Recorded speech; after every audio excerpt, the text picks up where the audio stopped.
Recording in progress. So yeah, very good morning, everyone. So this is the short outlook for the GER40 for this week. So we start from the higher time frame, which is on the monthly time frame. So what happened on monthly? You can see on the line chart.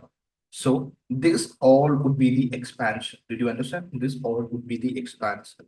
So after the expansion, what happened here? You can see it takes some of liquidity to the highs, and the monthly time frame broke a structure to the downside. Did you understand? So what happened here? It makes the higher highs like that, then it broke a structure. So now what I'm looking for, the trend was the bearish one. On a monthly time frame, the trend was the bearish one. In the bearish trend, what happened here? The retracement has been started here. So now we are on the monthly retracement. Did you understand? Where the retracement has been started? The retracement has been started here by taking the liquidity. Did you understand? So we are on the monthly retracement on the bearish trend. Did you understand? So here, a monthly candle rejected by a monthly key level here. Okay. Now we can go for a weekly time frame. On a weekly time frame, when it triggered on the monthly key level, it takes a weekly liquidity. Did you understand? Weekly liquidity and a candle triggered by a weekly key level.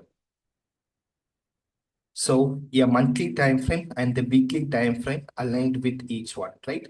So a monthly is also the bearish one and the weekly is also bearish one. Now, what we need to do, the retracement has been completed by taking a liquidity and it is sponsored by a key level. Now I'm looking for the expansion for the cells.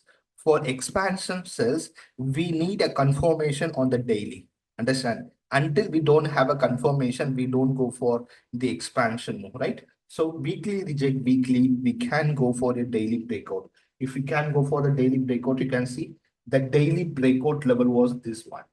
This is the external breakout. Did you understand? So when a candle give you a breakout to the downside, we can go for the monthly expansion to the cells and target to the lower. Okay, so we need to wait for a candle to, we need to monitor what the candle to doing on this key level, on this breakout level. Understand? So now currently what I'm doing here, you can see the daily we don't have the external breakout, but we have this daily reject daily. You can see here, we have the daily A-shaped key level has been triggered.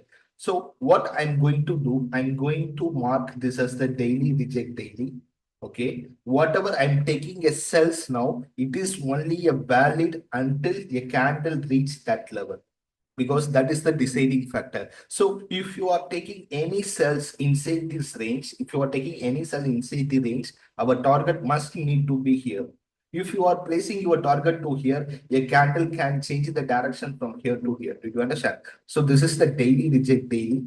Then if you go for the H4 time frame, on the H4 time frame, you can see after the daily reject daily was done, we have this H4 breakout structure level. This is the H4 breakout level. So here I'm looking for any liquidity and any key level to sponsor the move to target that level. Understand? So that level is the deciding factor. It will decide what it need to do. If it gives us a breakout, then the monthly and the weekly is the bearish. We can look for the sell expansion move. If it doesn't break out, then it will go for the higher to take the target to the upside. Did you understand? So whatever you are looking for here is, this is the daily reject daily. So this is our current invalid level. Okay, this is our current invalid level, and it gives us the H4 breakout structure to the downside. Okay, so here I'm looking for any liquidity and any key level to sponsor. Once the key level has been sponsored, if you want any confirmation entry, what we need to do, we need to go for the H1 breakout level. If it gives us the H1 breakout, then we are taking a trade until the daily level. What is the daily level? Here it is. So we can target to that level. Understand? So this is what I am currently monitoring, the GER40. I hope this help you. So currently we don't trade on Monday. So I'm looking for what is happening on this GER40 today. So if it give any opportunities, then we are taking a trade tomorrow. Thank you for watching.